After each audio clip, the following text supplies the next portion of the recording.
Well, hello everyone, it's such a joy to be with you and to get into Numbers 20 for you. For those of you who don't know me, I like to consider myself to be something of a sportsman. I consider myself to be more of a sportsman than other people consider me to be, but that is the way I like to view myself. And my goal in sport was never to be very good at anything, which I succeeded at, but to be like adequate at most things. So my goal was that if I bumped into someone, if one of you came up to me afterwards and said, "Oh, do you fancy a game of something?" I'd be able to answer yes. So whatever it is, do you want a game of darts? Sure. Do you want a game of squash? Yeah, okay. That was my goal, to be able to do that. Now, the problem with this is that sometimes you get caught out, right? So I remember one time I was down in Leeds and someone was like, "Do you fancy a game of squash?" I was like, "Yeah, sure." I've been playing quite a lot of squash because I worked in Quarry House, if you know it, down in Leeds. They have squash courts in the bottom, so a couple of lunchtimes a week I play squash. So we played quite a lot of squash. So I was like, "Yeah, sure, I'll give you a game of squash." And I turned up, I don't think I hit the ball and I win a point. It was like two entirely different levels. So it does sometimes happen like that. But the one game I've always struggled most with is tennis. I don't know if any of you ever played in tennis, but I was the classic person who Wimbledon comes on the telly and I want to go out and play tennis. And so I would go out, I don't know, 10 weeks a year maybe, and I'd play some tennis, and I'd get like 1% better, and then proceed to over the winter get 1% worse again, and then start again on that rotation year after year after year. But I grew up watching Sampras and Steffi Graf just winning every tournament for a number of years. But after that, we entered into this like golden age of tennis, right? Of Djokovic, Nadal and Federer, like the big three. From, I don't know when it was, like 2006 maybe, sometime like that, then they just started dominating all the major tournaments. I think between then and 2020, between those years, there were 60 Grand Slams, and I think only 3 people other than those 3 won any. Wawrinka won 3, Andy Murray won 3, Del Potro won 1. So there you go. So it was dominated by these 3 big figures. But if you've been watching any tennis, or if you watch any tennis, if you know anything about tennis, this year is not going to be that year. This is going to be the first year where tennis is not dominated by any of those 3. None of them won any slams unless Djokovic wins the US Open. Their period at the top is over. We are reaching the end of an era. Now I wanted to start there because I don't know what you're like. You've been doing numbers for a number of weeks now, so you've probably got used to this. But there's this bit where you read this and you think, what am I reading and why is it here? That's always the first question I ask when I read something like this. What exactly is it I'm reading? And why did someone think this should be put in our Bibles? And I think at its heart, Numbers 20 is this end of an era moment. Their own big 3 are moving on. By the end of this chapter, Miriam will be dead, Aaron will be dead, and Moses will not be dead, but will have been told, "You're not going to enter the land." He will be like Djokovic now, still there, but the end is ahead of him. That's kind of where we are in the story. And this is more than just, hey, it's the end of an era, so let's get the highlight reel out. Let's get some tears flowing. Let's just get some kind of heavy nostalgia about this. It's more than that. Because if you've been here for this series, you'll know the end of this generation is a significant moment. Because back in Numbers 14, God has said to the people, this generation will not enter the promised land. Because of your rebellion against me, because you refuse to go into the land, this generation won't enter. And so it will be the next generation that enter. And so with the end of this generation, you're getting this moment which will kind of reach its fulfillment in chapter 26, where with the census of the next generation of, okay, now we're ready to go again. Now we're finally ready to go into the promised land.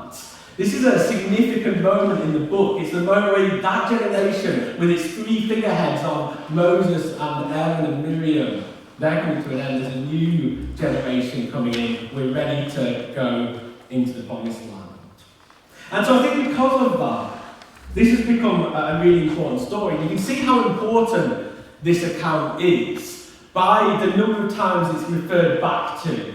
So if you look through the Old Testament, look through the New Testament, again and again, this story is referred back to. It's the kind of story that if you were an Old Testament Israelite, you'd have grown up knowing. You'd have grown up talking about over the dinner table with your children. It's that sort of story. And at the heart of it is the story of Moses. That's the one that's referred back to again and again. Moses, the mock, and him being told he will not enter the promised land. One of the things I love about being back in Leeds, apart from just catching up with people and a chance to be back here, is I love all the memories it's kind of reminds me of. As I was walking down to church today, it reminded me, I used to live up in kind of the far side of Headingley, and I used to walk down into Quarry House to work each day. And for a long time I walked, but there was a period of time when I was like, I just can't bother walking anymore, it's too far. And so I used to walk down Queenswood Road to the train station in Headingley and get I think it was a 12-minute train journey from Headingley into the city centre. And I used to get this journey, and being someone who doesn't like to waste time, the question was, how am I going to use those 12 minutes? Well, I've got 12 minutes on a train, what am I going to use them for? And I decided during one of the years of doing this, that what I was going to use it for was to extremely slowly read through the Game of Thrones series. And so maybe this isn't the ideal way to read really long books in 12-minute segments on a commute, but it's what I decided to do. And so I read through them all, and I got kind of sucked into the story. I don't know how well you know any of the stories. If you don't know them well, that may well be a blessing to you. But if you do know them, then there's one thing you will know about them, and that is you will know the red wedding scene. It's the standout scene, it's the scene everybody talks about, everybody knows about. And I remember on a train from Headingley to Leeds reading this account. And it's a weird story, because you're reading it, and as you're reading it, you think one thing's going on. So you're reading it, you think, oh right, so there's this wedding, and there's this alliance coming, and Robb Stark, he's on his way to fight the Lannisters and to do this journey. You think this is the story. As far as I was concerned, the story I was reading was the story of how Robb Stark was going to retake whatever it's called, the Iron Throne, or whatever they called it. And that was what I thought I was reading. And then suddenly, in the middle of this wedding, everyone starts dying. Spoiler alert. You meant to do that before you spoil it. Alright. Anyway, but everyone starts dying, right? And I remember, as I got to it, I started reading this, and I was like, did I miss something? And I remember scanning back through it and going, wait a minute, I thought this was happening, and all of a sudden, actually the story, it turned out, was something entirely different. I thought I was reading a relatively innocuous wedding scene, when all of a sudden it turned out this is one of the most significant scenes in the story. Now I think something similar happens here with this bit in Numbers 20. You feel like you're reading a story that you know. If you've been through Numbers for any period of time, you know this story. Right? It is the story of the rebellion, some people rebelling. Well, a water shortage, people grumble against Moses and Aaron. Moses and Aaron go to God. God provides, and then he issues a rebuke. Basically, you should have trusted me all along. He's like, okay, so far, so normal. I know this story. I've seen it a number of times before. But then you get to verse 12. If you have a Bible in front of you, you can see it. And you get to verse 12, and suddenly you're like, did I miss something? Something completely different is happening in this story to what I thought was happening. You read God telling Moses that because of what's just happened, he is not going to enter the land that God's given them. And like the Red Wedding, I found myself skipping back and going, what did I miss? Like, what actually happened here? Like, why is this the conclusion from this? If God hadn't said that in verse 12, I think I'd have read it and thought, seems fine, doesn't it? Like, it seems pretty much what you'd expect. But this becomes the moment where God says, because of this, you, Moses, who have led my people, you will not lead them into the promised land. So something major is happening here, but if I hadn't been told it was, I'd have missed it. And that leaves us with this question, which is where we're going to basically spend the rest of this afternoon. And the question is, what has happened? And what is the problem? What is it that Moses has done wrong? What is it that makes this such a big deal? And I've basically got 4 things that I think help us understand why this becomes such a big deal. And I hope they will help us this afternoon. The good news is, these 4 things are not things that I particularly had to come up with. We're given a collection of hints and clues in this passage and in some other passages that are going to help us unpick this. The first clue is in the words of verse 12 itself. Verse 12 reads like this: "Because you did not believe in me to uphold me as holy in the eyes of the people of Israel." That is God's reasoning. What is it that Moses didn't do? Well, God says the thing that you didn't do is you didn't believe in me to uphold me as holy in the eyes of the people of Israel. And I want to suggest there's initially 2 ways that Moses fails to do that. The first way is that he doesn't do precisely what it is that God tells him to. So again, I'm not sure I would notice this specifically if it hadn't been brought to your attention by what God says. But God says to him, take the staff, tell the rock to yield its water. But that is not exactly what Moses does. He takes the staff, but rather than telling the rock, he strikes it twice.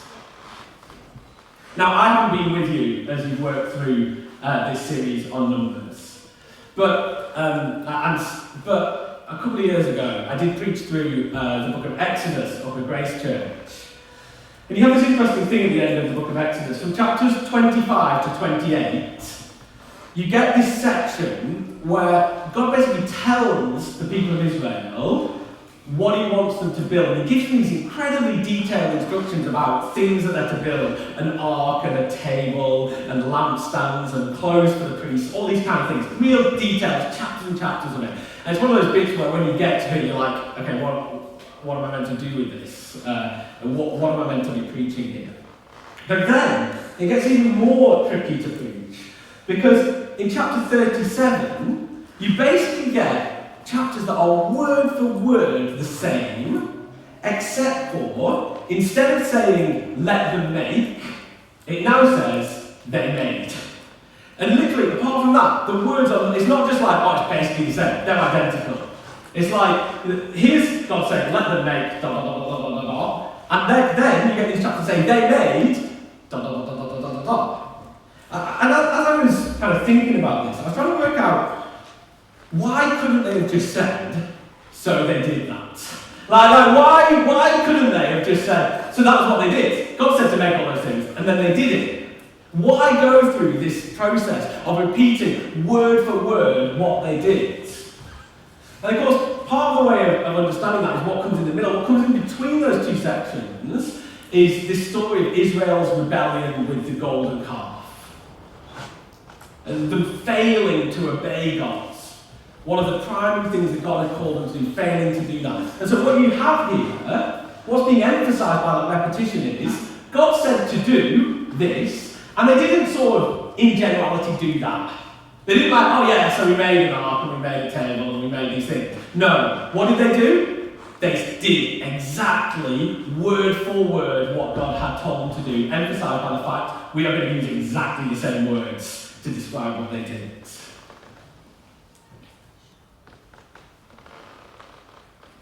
You see, what did they do? They did everything in precisely the way that God had told them to. Now, I think there we might just be starting to see why what Moses does here is such a big deal. It's a big deal because ultimately we only approach God, we only get to approach God, we only get to serve God on his terms. He is the one who determines what it looks like for sinful people to approach a holy God. And we don't get to decide that. He gets to decide that. God gets to determine what are the right things to do in this world and what are not. And if you are anything like me, then at times that truth grates on you.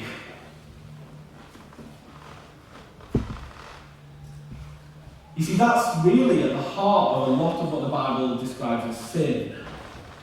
Sin is this desire to do things our own way. This is what I want to do, and this is how I want to do it, and this is how I'm going to do it. We want to say, I know God said X, but does it really matter if I do Y?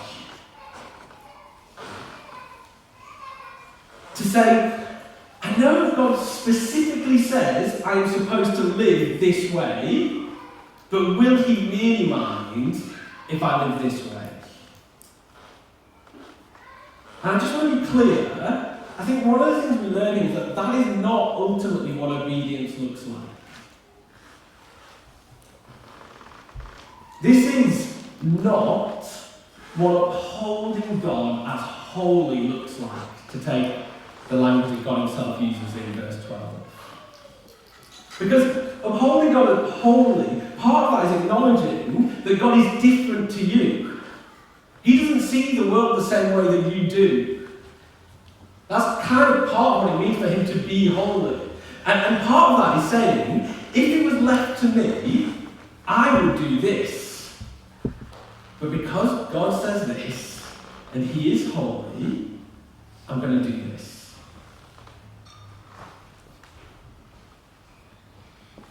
You see, that's kind of where the rubber of obedience hits the road, right?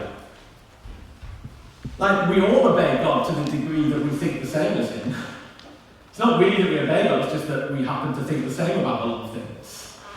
The point where you know whether you obey God or not is that point where you go, well, actually I wouldn't do that, I'd do this, but God says this. And therefore this is what I'm going to do.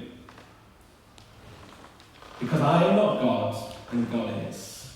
Because God is holy and set apart and different to me, I will do what he says, even when I would otherwise do something different.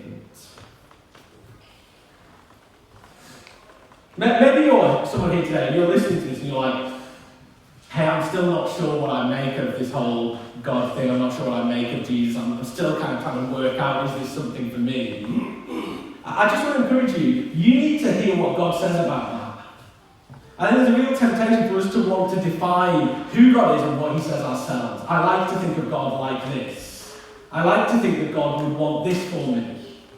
But that is not what we're showing you. What we're showing is God is not like you, and he gets to determine how we're to live. And it strikes me that if you read through the New Testament and when they refer back to this is one of the key lessons of the wilderness. Is the importance of obeying God. And we don't obey God in generality, we obey him in specifics. We obey God when we do the specific things he calls us to, and we disobey him when we don't. Like Moses here, I think we're often guilty of hearing what God says and then doing something different. But the warning of the wilderness is clear. What are we not to do? We're not to harden our hearts, as they did in the wilderness. But rather we are to hear what God says and do it. But I think there might be something else going on here. So the first thing that Moses gets wrong is he fails to obey what God says in the specifics.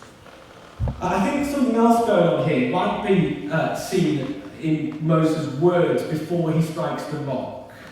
What does he say? He says, "Hear now, you rebels, shall we bring water for you out of this rock?"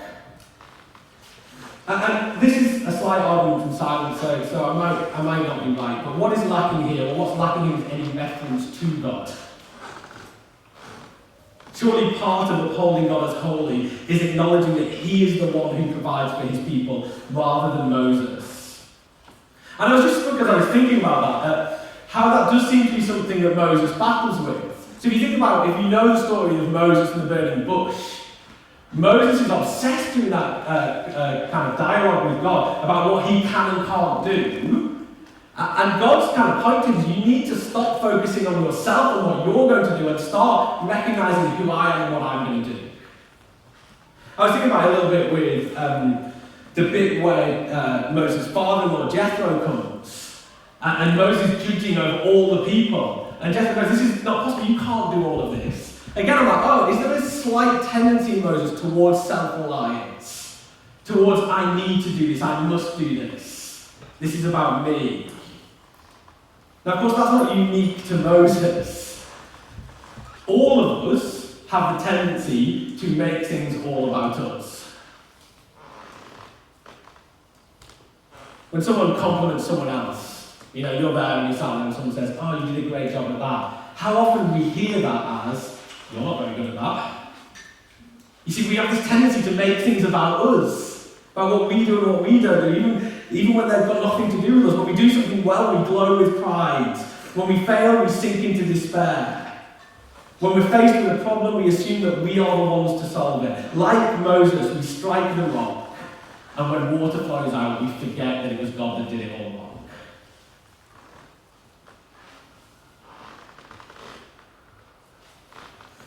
Alongside obedience, one of the centerpieces of coming to God and knowing Him is that we have to be able to get over ourselves a little bit. To remember that ultimately He is the one who does the work. He is the one who does the best doing, not us. I have lost count of the amount of times I just have to tell myself and remind myself, just get over yourself. Stop making this all about you. So many of the issues I face, I know I wouldn't face if I could just get over myself a little bit. If I could stop losing sight of God and what He's doing and becoming so obsessed by what I'm doing. When seeking to support people who are going through difficult times, I constantly need to remind myself, I am not the one who will save this person, only Jesus will. Well, when tempted to feel pride at my achievements, I constantly need to remind myself to look at the cross and go, for all your achievements, the Son of God still had to go to the cross and die for you so that you could be forgiven. Just see your achievements in that light. When tempted to obsess over other people's opinions of me, I need to remind myself, life is not ultimately about me and what people think of me, it is about upholding God's name as holy. When preaching in different church to many people who don't know me, I need to remind myself that ultimately what matters is God's glory, not my own. I wonder if just here at this moment, Moses has just lost sight of God a little bit and become consumed by the people in front of him, the problem they face, and how frustrated he is by it. So what are the warnings of the wilderness? Well, it's a warning against disobedience. It's a warning against losing sight of God and making our lives about us. But I guess the question is why? Why does Moses fall into this here? After so much faithful service, after leading these people for so long, and again upholding God's name, why does he slip here? And I think Psalm 106 kind of really gives us some helpful insights into what's going on here. I'm going to just read you the two verses from Psalm 106 that talk about this passage. They're verses 31 and 32, I think. They angered him and the waters of Meribah, and it went ill with Moses on their account. For they made his spirit bitter, and he spoke rashly with his lips. I find that just really interesting. What is it that goes on for Moses here? What is it he gets wrong? Two things. Bitterness and rash words. And what was it that made Moses' spirit bitter? Well, we're told it was the people. Maybe it was frustration that they're going around this cycle again. I can't believe we're here again. We've been out here so long, you're still banging on about going back to Egypt. Really? You still think it's going to be so great. You still think God's only brought you out here so that you can die. Really? Are we back here again? I thought we were past this. Maybe, like Trump with Zelensky, Moses found himself feeling you're just not very grateful. You just don't seem very thankful for all I've done for you. You're still so quick to complain against me. You get a sense of that bitterness with Moses' words. We are like kind of, hear you rebels. There seems to be a bit of an overflow of that bitterness there. Even his striking of the rock has a feeling of bitterness and frustration. And of course, I don't know about you, but it all seems very understandable to me. Very reasonable. Of course that's how you feel. It's so frustrating, it's so annoying. But I just want you to hear the words that the Apostle Paul in Ephesians says about bitterness. This is what Paul says in his letter to the Ephesians. He says, let all bitterness and anger and wrath and clamour and slander be put away from you, along with all malice. Be kind to one another, tender-hearted, forgiving one another as God in Christ forgave you. You see, in this letter to the Ephesians, Paul is unpacking God's great plan to make a people. It's the plan that was talked about at the beginning of the series. It was promised to Abraham, I will make you a people. Well, Paul is going to pick that up and he's going to say, I'll tell you where that people is going to be made. It's not going to be made anymore in a nation, it's going to be made in the church. The church is going to be that people. It's going to be the fulfillment of those promises that are made to Abraham.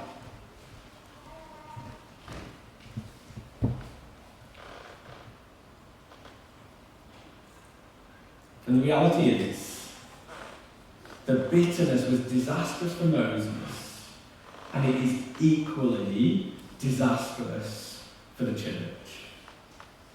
You see, the reality was that Moses was a sinful person leading a group of sinful people. And in that dynamic, bitterness is disastrous. What do? Well, we store every wrong that people do. We store it up in our catalogue of grievances. And over time, that turns into resentment. We start to resent, oh, look, they did that again. Oh, they did that. Remember when they did that? And this resentment grows within us. And because of that resentment, we become short-tempered and quick to anger. Suddenly, we're not patient with people, but we're quick to fly off the handle. And more than that, what else comes out of this, Paul says? He says slander comes out of this. You start talking about that. You start saying to people, do you know that guy? Do you know what they did? And perhaps even worse, then what starts to grow inside of us is this malice. This desire that those people will get their comeuppance. You stop wishing good for those people and instead hope that things will go ill for them. Most of you in this room I don't know. I don't know you, probably never even spoken a word to you, you don't know me. I don't know what life in Redeemer is like. I don't know how well you get on. I don't know where your church is. This is what I do know. I do know that Redeemer is a place made up of sinful people, and where sinful people are constantly running up against other sinful people. I know that just like with Moses, it's really easy for bitterness to grow. Maybe, if you're honest with yourself, maybe just take a second to think about this. If you're honest with yourself, maybe you're sat there now with a whole load of bitterness. Just a whole load of bitterness inside you. Maybe you're a leader, and you're just so frustrated with the people in your church or in your life group, city group, whatever you call it. And like Moses, you feel angry and bitter. And maybe if you're honest, there's even a bit of malice in there. If you're honest, you're not longing for the good of those people anymore. Maybe you're not a leader here today, but you've allowed bitterness to grow about something or another. Maybe something like life in church has just really wound you up.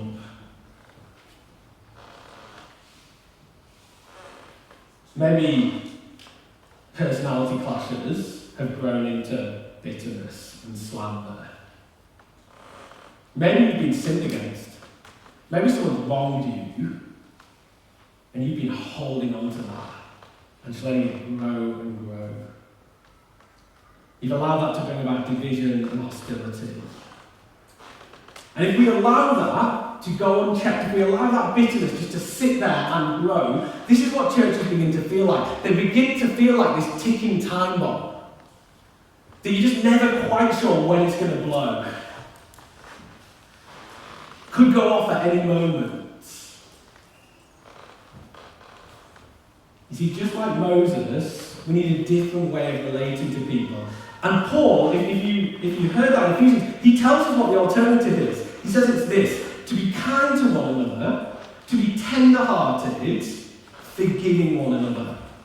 See, I think it's really interesting, the forgiving one another, right? Because what's it presuppose? It presupposes that the problem is that people are sinning against you. It's exactly what Moses is going through here. The people have sinned, they were wrong. But the right response to that was not bitterness. The right response to that was kindness, tender-heartedness, and forgiveness. I have to tell people at Grace Church this all the time. My hope for Grace Church is not that we will always get it right. And my hope for Grace Church is not that we will build such a perfect community that everyone's just going to get on all the time. That's not my hope for Grace Church. My hope for Grace Church is that when we're not perfect and when we don't get it right, we will respond with tender-hearted kindness and forgiveness rather than bitterness, anger, and malice. That is literally the only hope for Grace Church. If we don't do that, Grace Church will fail. And it is the only hope for Redeemer. It's not that you will always get it right, it's that when you don't, instead of bitterness and anger and malice, you'll have kindness and compassion and forgiveness. But alongside that bitterness, there's also a rashness. You see that in Psalm 106, rash words. He spoke rashly with his lips. Listen to these verses from Proverbs. Those who guard their lips preserve their lives, but those who speak rashly will come to ruin. Or another one. Do you see someone who speaks in haste? There is more hope for a fool than them. Or these words from James. My dear brothers and sisters, take note of this. Everyone should be quick to listen, slow to speak, and slow to become angry, because human anger does not produce the righteousness that God desires. All of those verses talk of the danger of one thing: rash speech. They encourage us to be slow to speak. Here is where our communication, I think, so often goes wrong. We speak reactively and rashly rather than thoughtfully. Let me give you an example. Maybe in your home, you've been, over a period of maybe months, maybe years, you've been getting increasingly resentful about the fact that you do all the hoovering. You know, it just winds you up. It's like, how come I always do the hoovering?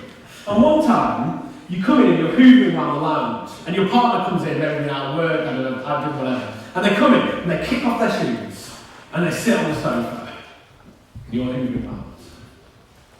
They pull out the phone, start looking at the phone, you're hoovering around. At one point, you have to move their shoes. You're properly wound up now. You have to move their shoes so you carry on with the hoovering. You move the shoes, and then, as you turn the hoover off, your partner says to you, so what have you been doing today?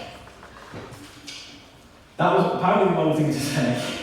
And you respond with, well, I've been doing the hoovering, because I know that if I don't do it, no one else is going to do it. And apparently, sitting on your phone playing Lemmings is more important than keeping our house in order. I don't know. Maybe it's not that for you. I don't know. I heard a story somewhere. So someone did that. But anyway, I don't know. And maybe that's not it for you. But what's happened there? Bitterness has grown. Frustration and exasperation, like Moses, has erupted out of us. and we have spoken rashly. And we failed to honour God with our words. The Bible's warnings are clear. That kind of rash communication, that destroys things. It doesn't build things, it doesn't create things, it tears it down, it causes death.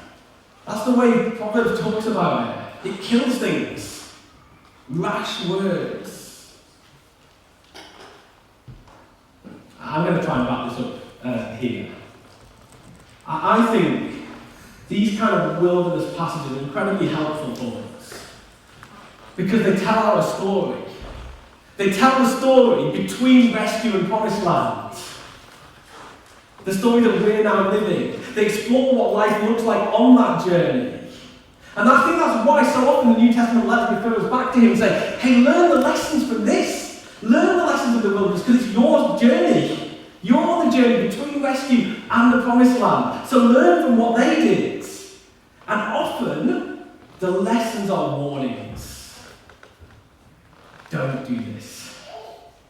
Beware falling into the same traps that the Israelites fell into. We've been rescued freely by an act of God. At the cross, God rescued us not from Egypt or from any earthly superpower, but from the power of sin and death. These powers that we were powerless to resist. We could never escape on our own. God freely and without any condition rescues us from that at the cross.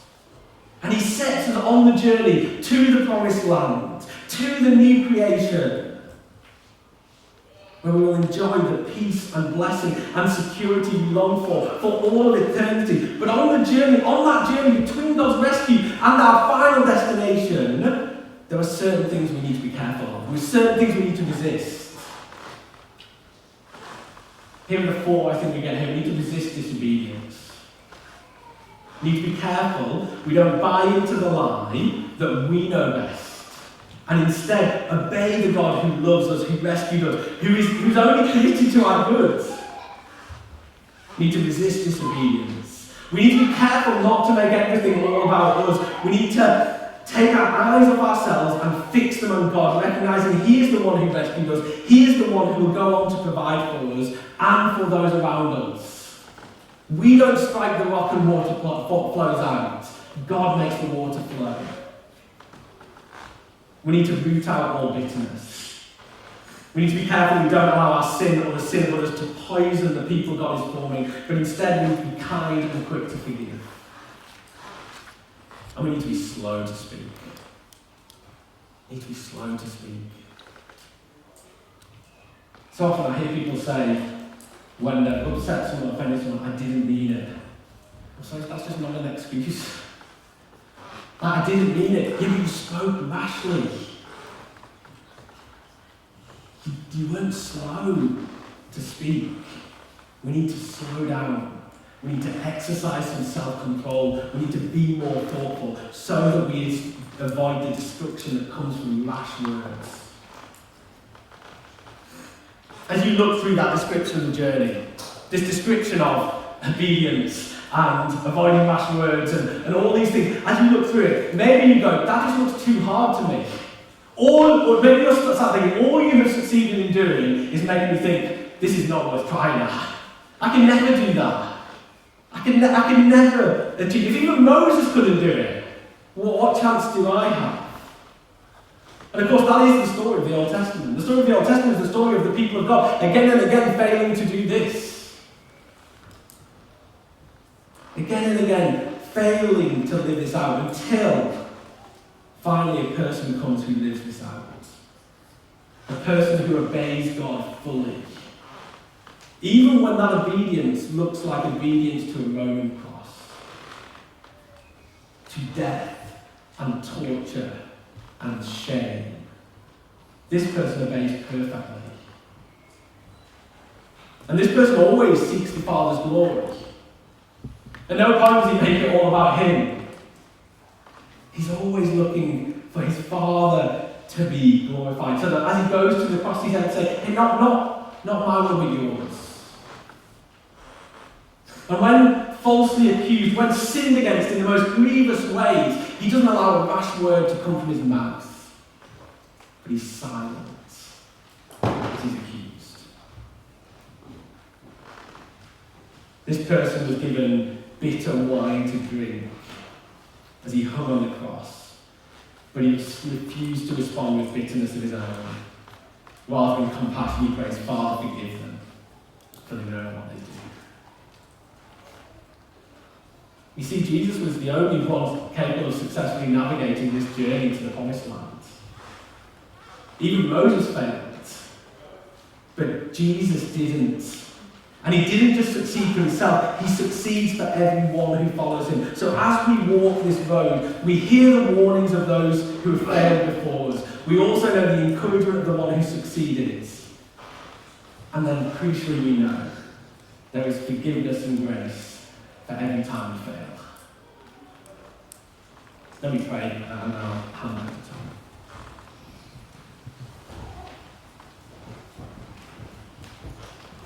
Father God, some of us are not great at hearing warnings.